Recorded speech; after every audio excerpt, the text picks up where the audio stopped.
32 fourth graders in Curry County, including La Casita, Mesa, Ranchville, Zia, James Bickley, Clovis Christian, Texaco, Grady, and Melrose. The presentations consisted of teaching students how to prepare a family disaster plan and a disaster kit for their family. This outreach was a joint collaboration between the New Mexico Department of Homeland Security and our own Emergency Management Department. Emergency Management gave presentations at the Farm Safety Days to third graders, outreach to over 1,400 students in the area.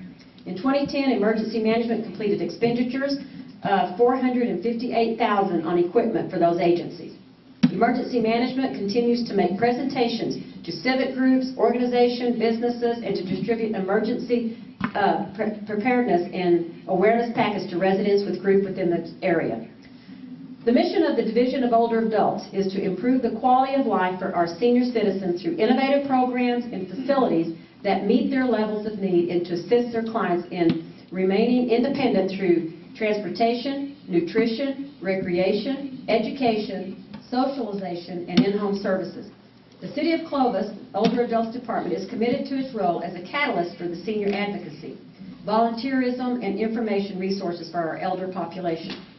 Older adults provided transportation for senior trips to Taos, Lincoln County, Palo Duro Canyon, and many local areas in the community.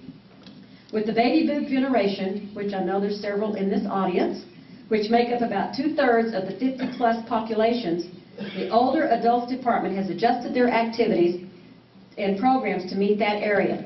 Beginner's line dance, advanced line dance every week has been included to accommodate the boomers' lifestyle of staying more active in the community. The centers also have weekly and monthly dances that give the seniors an outlet on weekends, such as square dancing on Saturday, Friday night dances, single dances, and Sunday evening dances. Along with dance class staff has opened up a Tai Chi exercise that occurs twice weekly at Baxter Curran Senior Center. When I get old enough, I may want to do something like that. They are also offering special craft classes every 2 months with a different craft every time. The Division of Older Adults will be incorporating computers with internet access for the seniors to aid in contact with their children and family this coming year and provide basic computer skills for those wanting to learn. Older Adults also provides commodities every month along with produce to the seniors Friendship Center, and they're opening a gift shop this year that will offer ceramics, handmade items, holiday balloon bouquets, and more. They received 2 grants in 2010 which helped with repairs to both senior areas. They evacuated their roofs, which assure continued services to be provided for the ever-growing population. Membership at the centers, it was up in 2010 from the previous year at both Baxter Curran and Friendship. The Older Adults Division will continue to support and assist our growing senior population by adapting and refining activities and services for our community in new and innovative ways. In 2010, CATS, the Clovis Area Transit System, provided a total of 62,732 trips to Clovis residents, including 8,631 to the elderly and almost 14,000 to the disabled, traveling a total of 204,300 miles. The CAT service also helped with community activities such as the fire department request to transport wheelchair-bound patrons, the Eagle Shopping Spree for 100 children, and the Christmas Light Tour. CAT received 2 Dodge Intervans with American Recovery Reinvestment Funding, and these minivans are equipped with wheelchair ramps and securement system to enable transport of individuals with mobility aids and at the same time cut back on fuel consumption. The grants also provided $270,000 to finish the bus parking shed, build another supply storage, and finish the landscaping on the interior of the compound. $14,400 for facility security system, $32,000 for onboard cameras and GPS, and almost $12,000 for transit maintenance equipment. Work begins on these projects this week.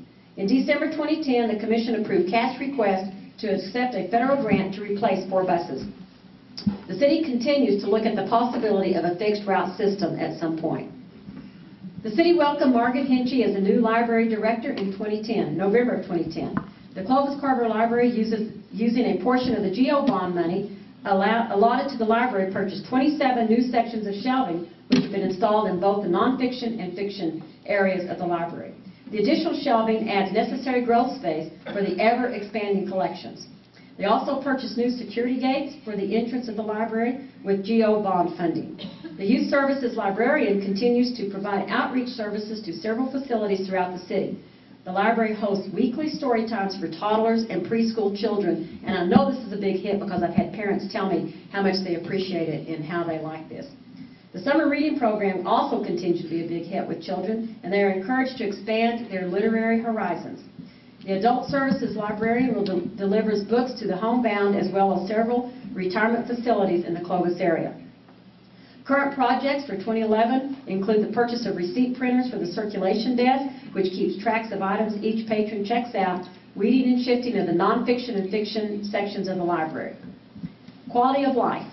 Quality of life has been talked about so much over the past 2 to 3 years because of the expansion of Cannon Air Force Base, and this was really something that they expressed. And quality of life is really what makes a person want to live or move to an area, and actually they want to stay there because it has a really nice quality of life. We were pleased to welcome Mr. Bill Bazell as the new Parks and Rec Director in 2010.